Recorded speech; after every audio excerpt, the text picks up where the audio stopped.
Bom dia, boa tarde, boa noite, sejam bem-vindos a mais um vídeo aqui no canal. Eu me chamo Abner e nesse vídeo eu irei continuar a leitura da Bíblia, né? Estou no Apocalipse de João e o capítulo de hoje é o capítulo 9. Então vamos lá. A quinta trombeta, o primeiro ai. E o quinto anjo tocou, vi então uma estrela que tinha caído do céu sobre a terra, e foi-lhe dada a chave do poço do abismo.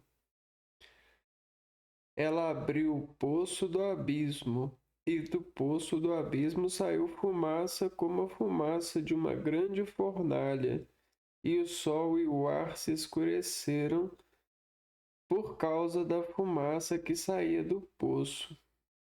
Da fumaça espalharam-se gafanhotos sobre a terra e receberam poder igual aos dos escorpiões da terra. Foi-lhes dito que não danificassem a vegetação da terra, nem as ervas, nem as árvores, mas somente as pessoas que não levassem na fronte a marca do selo de Deus.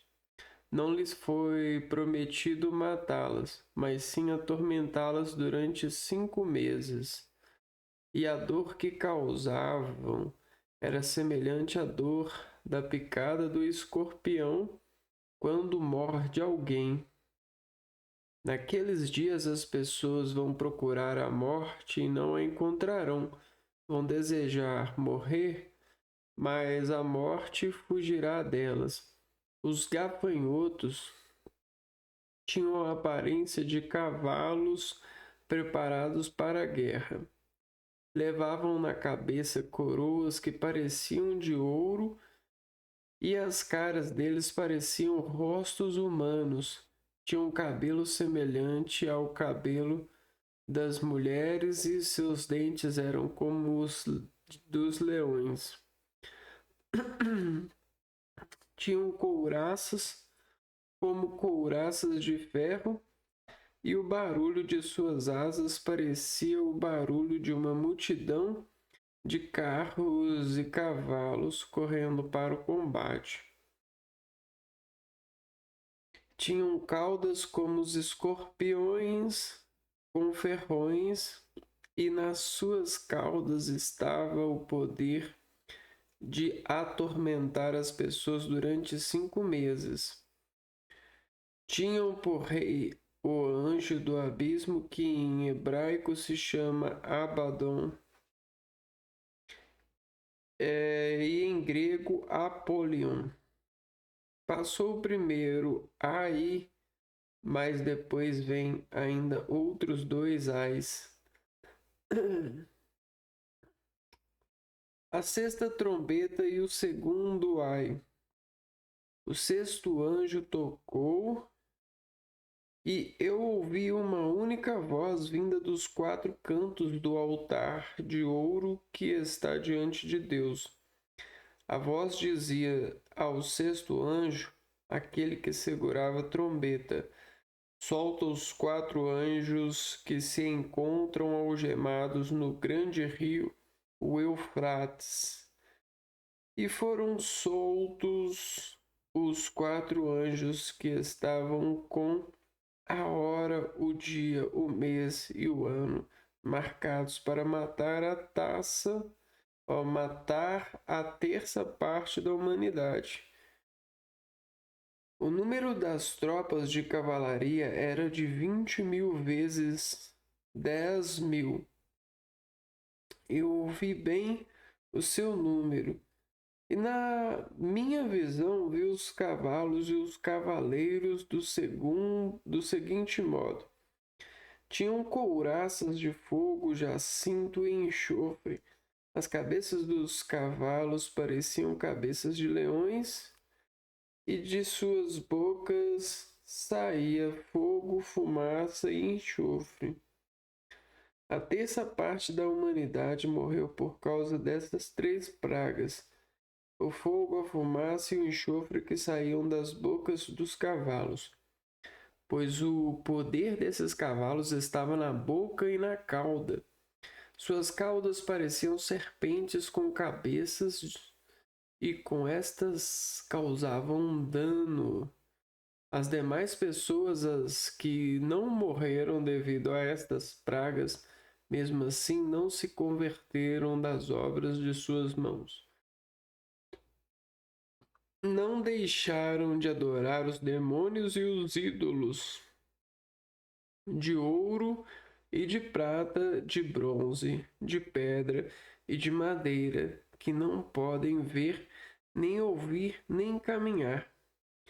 Também não se converteram de seus homicídios, nem de suas magias, nem de sua prostituição, nem de seus roubos. Olha, veja só, o ser humano ele tem várias vidas, se você for olhar na classificação do que é vida dentro de um contexto de definições propagáveis, né?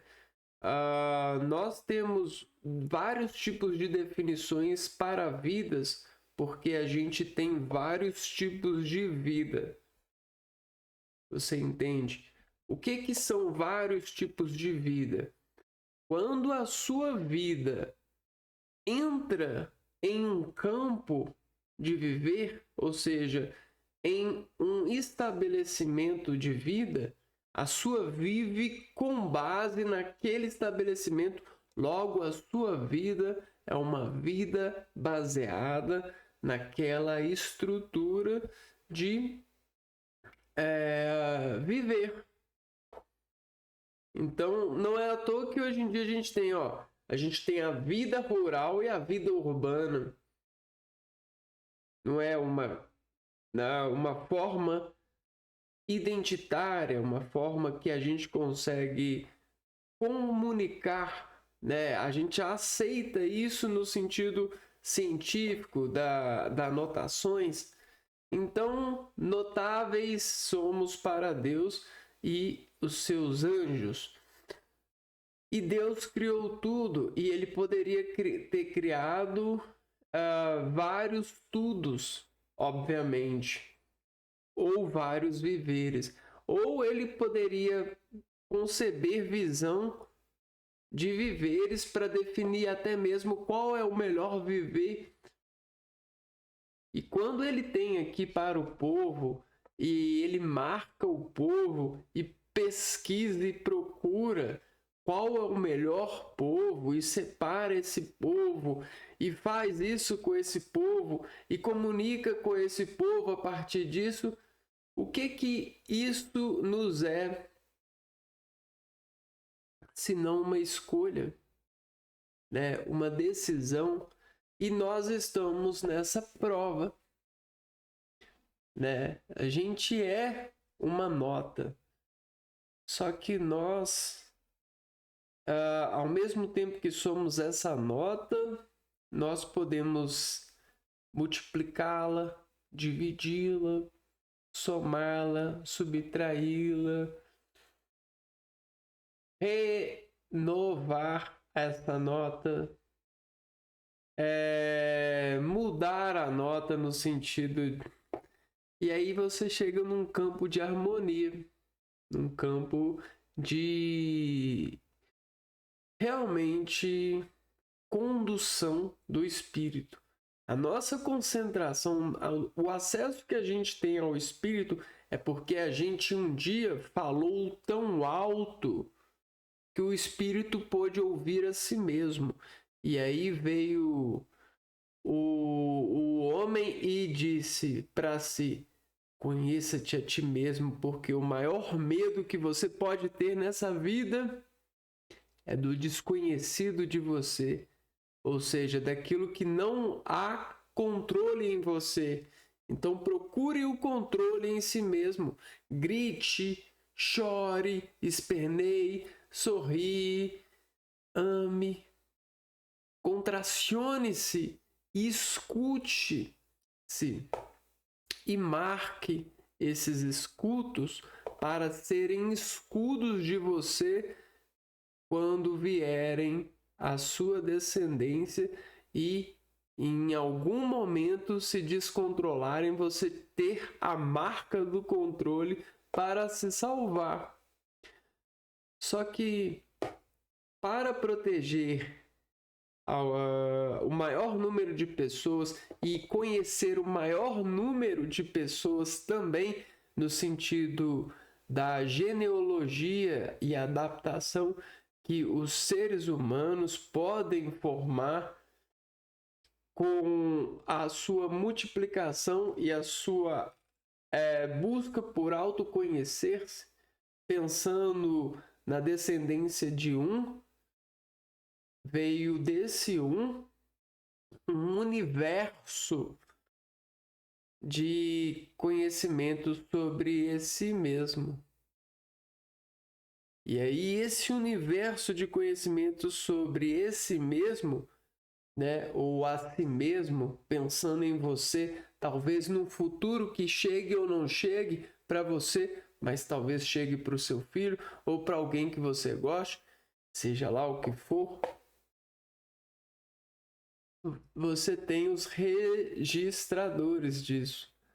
E aí, quem registra quer olhar de perto para anotar, como um pintor. Só que ao mesmo tempo que você tem o pintor de telas, você tem o pintor de sons. Você tem o pintor de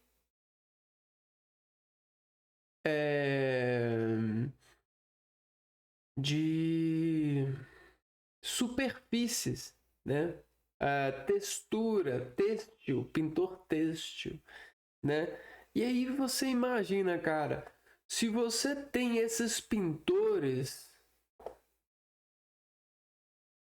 o que faz com que a gente chegue perto da perfeição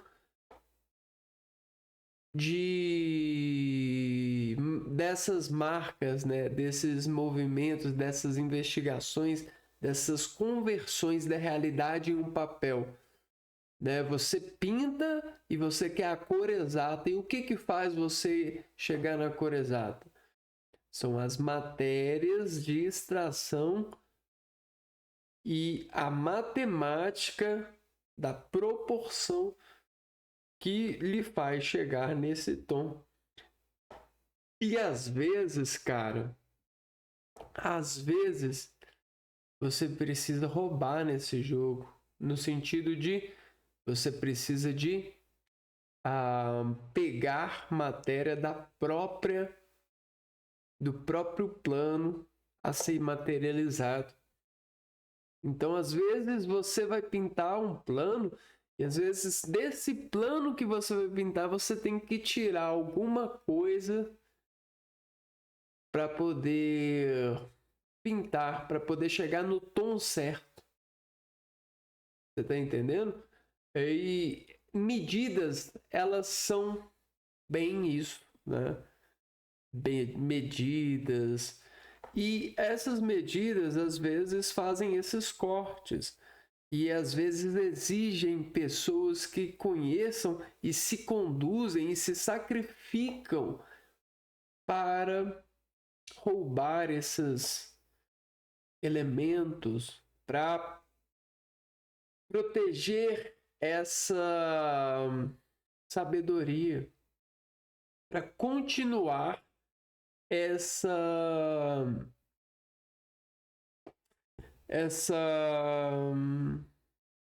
salvar desses momentos onde você tem conhecimentos de si mesmo e os organiza, né?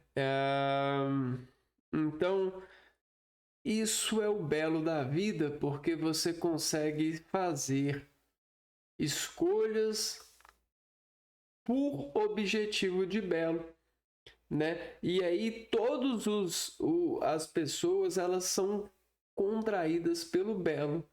Só que existe o belo que contrai todo mundo sem fazer com que as pessoas não se devidem, né? Se desviem. Existe esse belo. E talvez seja esse belo que o mundo queira um dia conhecer. E aí você tem as pessoas, eu conheço, que dizem assim, eu conheço esse belo é Jesus. Ah, eu conheço esse belo é... sou eu. Ah, eu conheço esse belo é a esperança. Esse belo é um Deus sei lá da onde. Esse belo é, é, é o demônio.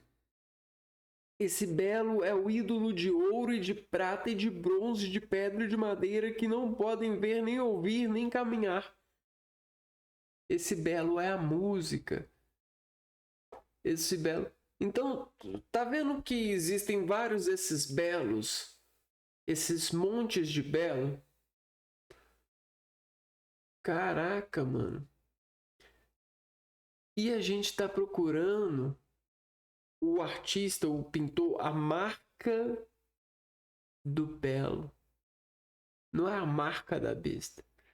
A marca do belo vai nos mostrar a marca da besta. Mas a marca do belo, ela contrai todos o mundo. Ela ajoelha toda a vida e até mesmo qualquer planta sobre o belo se encanta. Só que a gente pode dizer que a gente tem várias vidas, né? Só que todas as vidas elas estão conectadas, por exemplo, com o sol. Só que o sol ele é belo para todas as vidas, só que na proporção X, né? Então não não seria o sol belo. Muitos já acreditaram que era. Só que o ser humano, ele começou nessa questão de marcar e conhecer a si mesmo, ele começou a perceber que existe algo muito mais além do sol, que é a união dos produtos que o sol traz. E a união desses produtos consegue dar esperança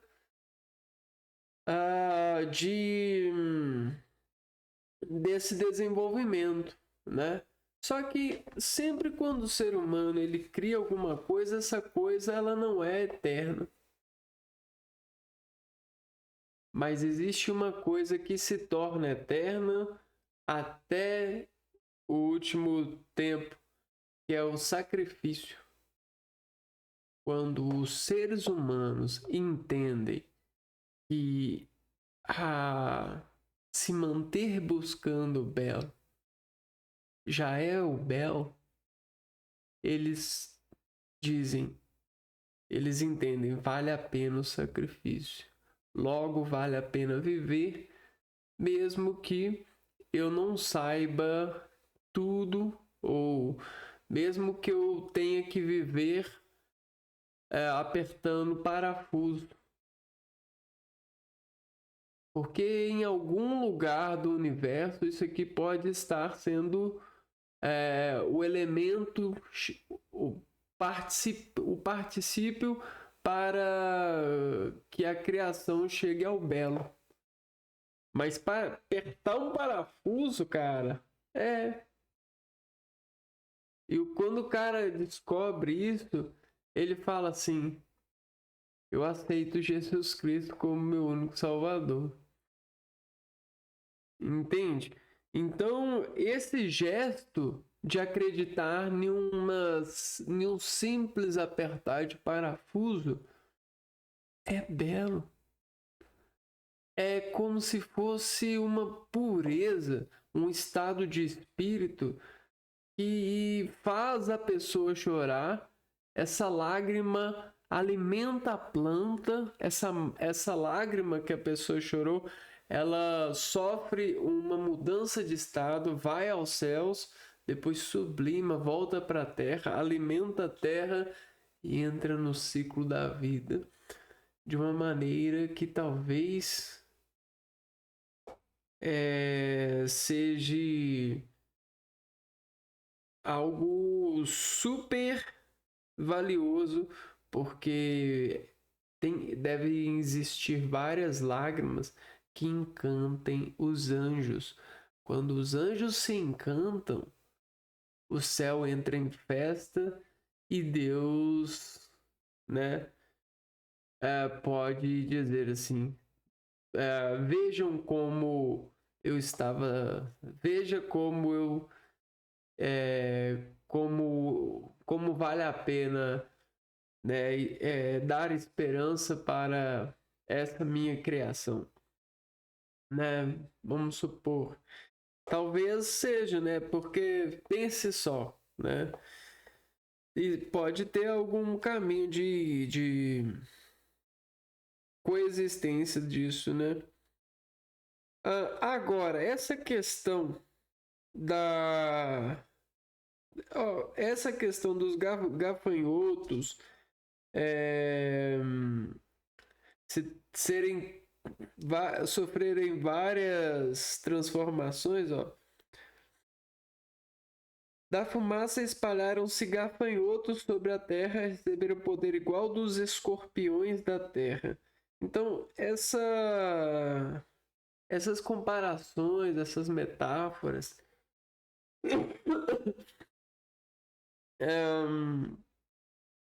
elas nos dizem sobre a sabedoria dos anjos, né? Os quais conseguem, em coragem, observar para o profundo das características e ações dos seres vivos e utilizá-las em orações, em frases, para construir analogias ou até mesmo sentimentos, influências, para que os habitantes controlem os seus hábitos e consigam essa vida nova, a vida de hábitos, a vida de hábitos novos. E se você morrer nessa vida de hábitos novos, você consegue renascer em uma vida com novos hábitos para viver. Porque os hábitos conseguem formar seres em poesia, no sentido do hábito mesmo, de se encarregar e se descarregar perante esses versos, essa união de versos em um valor a qual você recebe, é alocado pelo anjo que te chama em nome de Deus, e aí você vai ver a glória para Deus, né? Você vai glorificar aquilo que Deus te deu utilizando sua vida nova. E aí, então você tá falando que é só uma questão de mecânica humana? Mas isso não é incrível? Mas então é mentira, é uma mentira, porque eles pegaram coisas mecânicas, deram poder para os anjos e agora os anjos são poderosos porque eles estudam, eles têm dinheiro do rei, eles têm tudo que o rei tem para poder. Eles têm muito investimento do rei, patrocínio do rei para poder descobrir essas coisas e formar essas coisas, né? E fazer essas coisas. Mas isso não é incrível? Você não tem o cinema, você não tem os jogos, os tabuleiros, esses vários utensílios que até deixam algumas pessoas doentes, drogadas, rebeldes, iradas. Isso não é incrível? Essas formatações lógicas para a vida e você viver muito porque tem médico, tem anjo cuidando de você. Isso não é incrível? Olha, é incrível, mas obviamente até mesmo o anjo sabe saber que já se sabia o, o saber dessa formologia, né, de amparos. Mas a arte é bela. E aí ele trabalha assim, né? Os gafanhotos, né? G-A fanhotos, anhotos, fanhotos, né? E aí, se você decompor essa palavra, você vai encontrar alguma redação lógica para você se agarrar no sentido desse texto. Já fanhotos, anhotos, tinham a aparência de cavalos preparados para a guerra. Levavam na cabeça coroas que pareciam ouro e as caras deles pareciam rostos humanos. Então, caraca, nada a ver, né? Mas tá na Bíblia, como pode ser nada a ver? Não tem alguma coisa a ver. E o legal de estar na Bíblia é isso. Porque quando tá na Bíblia, a gente fala assim, não, mas está na Bíblia, não foi o Abner que escreveu. Porque se fosse o Abner que tivesse escrevido, não teria nada a ver mesmo. Quem que é o Abner? Quem é esse que me fala? Ele tem um lote? Ele tem doutorado? Ele já estudou em Harvard? Em Yale? Ele tem artigos publicados? Ele tem alguma coisa no Lattes? E o que ele fez? Entende? Agora, está na Bíblia, meu irmão, então tem alguma coisa aqui. Tá entendendo? E aí, se tem alguma coisa aqui, obviamente, nós precisamos achar uma coisa, mesmo que você ache uma coisa e eu ache uma coisa, né? Então vamos para o sentido do texto. E aí o texto, ele é vivo para ter sentido? Não, mas ele tem as traduções, ele tem a primeira, ele tem... E aí tudo bem, né? A gente pode chegar em uma coisa mais pura, mas será que ela é pura nos dias de hoje, né? Então tem tudo isso para ser pensado. E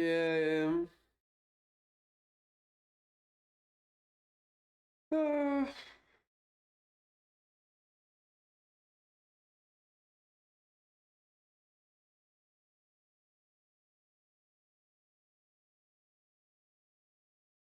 hum, e aí você pode ver aqui também, né? Porque esses povos que a Bíblia fala, ela junta, né? Que povos são esses, né? como ela organiza assim os povos aqui em Apocalipse? Com o poder de Deus, né? Com o poder do anjo, eu não sei, eu não li o resto aqui, mas tudo bem, isso é uma coisa a ser pensada, né? Ahn, cabeças de cavalos pareciam cabeças de leões. Então é como se talvez o profeta ele estivesse tão animado com algumas descobertas das influências que os pesquisadores daquela época, os anjos, né, daquela época tinham conhecido e conversavam sobre isso nos idiomas deles e tal, que ele foi mais além, né? Ele fala assim: se isso acontece, se essa cobra parece-me com essa planta e essa planta ela parece-me com essa coisa, a arte de Deus dentro dessa natureza pode fazer um cavalo parecer com essa coisa. Eu posso alucinar isso. Isso pode ser até mesmo dentro de uma oração dada em entendimento, em síntese. E eu posso até fazer isso de forma artística, atuar como um cavalo com cabeça de leão. E eu posso até mesmo ver alguém agindo assim em um determinado momento de ação, em uma determinada guerra, porque na guerra é geralmente aonde as pessoas se revelam em suas deformações animadas. O homem, ele é um apreendedor da animalidade. A gente tem espíritos de vários animais em nós que só se revelam em situações adversativas, por exemplo, a guerra. Na guerra, tem homem que vira leão, tem homem que vira formiga, tem homem que vira galinha. E existe várias guerras, terreiros de guerra para gerar esses animais, só que não em total perfeita harmonia. Apenas se o homem entender e se deixar levar por essa harmonia de desenvolver formatação e crer nisso, crer nesse reino de Deus que vive em nós, esses espíritos que nós conseguimos modular e acessar como uma trombeta angelical soando em derivações acústicas e acusando uns aos outros, onde assim, de um trovão, o anjo pode escutar a voz de Deus falando a partir de um homem que jamais alguém acreditaria que fosse alguma coisa. E esse homem, que jamais acreditaria, revelou para todos o Espírito de Deus na presença deles e os inspirou a achá-los em si. Esse homem é o Jesus Cristo, né? E aí as pessoas é, ó,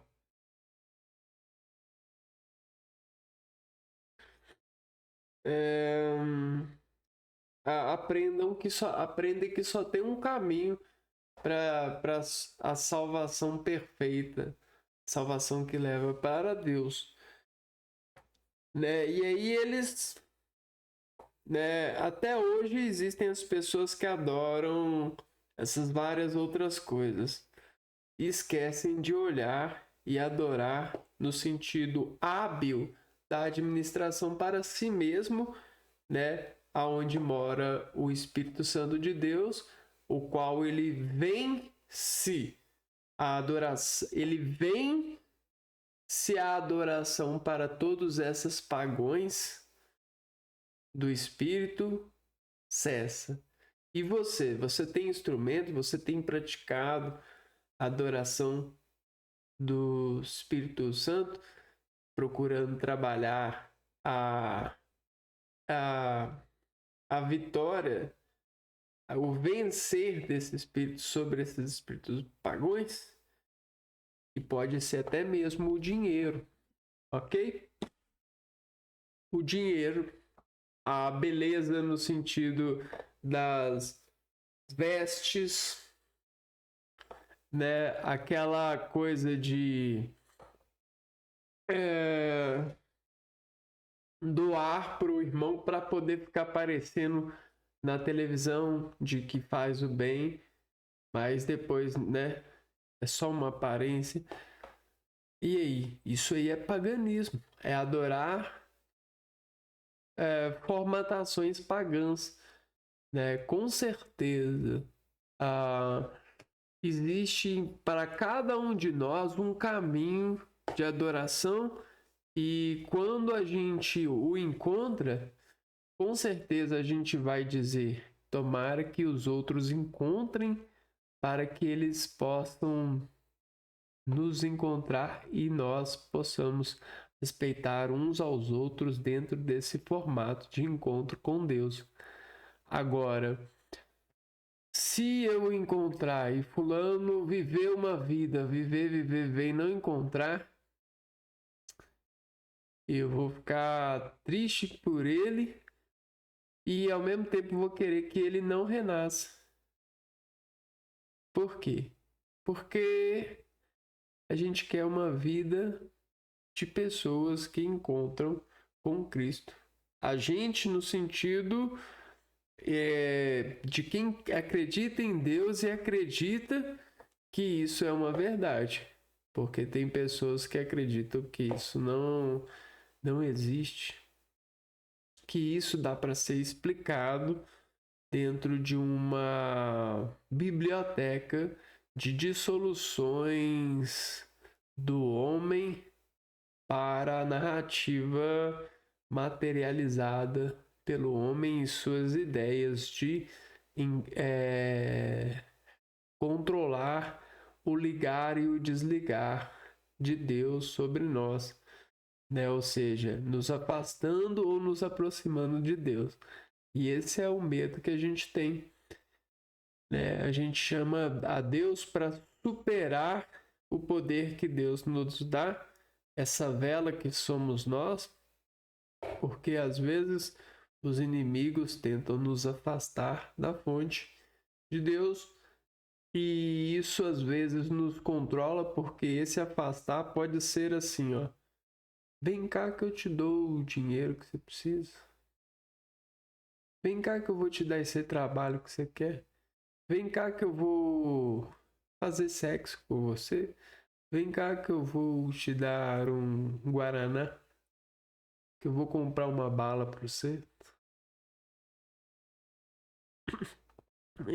E às vezes as pessoas fazem isso, elas nem sabem o que elas estão fazendo. Elas só estão agindo por um impulso maligno, né? Um teor de inveja, deixando um espírito mal falar mais alto do que o do olhar de bem, né? Por isso que quando a gente tem uma comunidade onde todos ou a maioria está em Deus ou procura estar em Deus e fica lá horas e horas, a gente olha, chega um momento que dá para olhar para todos e todos de alguma forma olhar uns aos outros com a face do bem. Conheça a face de Cristo, a face, né, que aceita e mesmo no momento de muita tentação consegue se manter na face, afastado do mal, né? Então é isso. Vou ficando por aqui. A gente se vê num próximo vídeo. Um abraço para vocês e fui!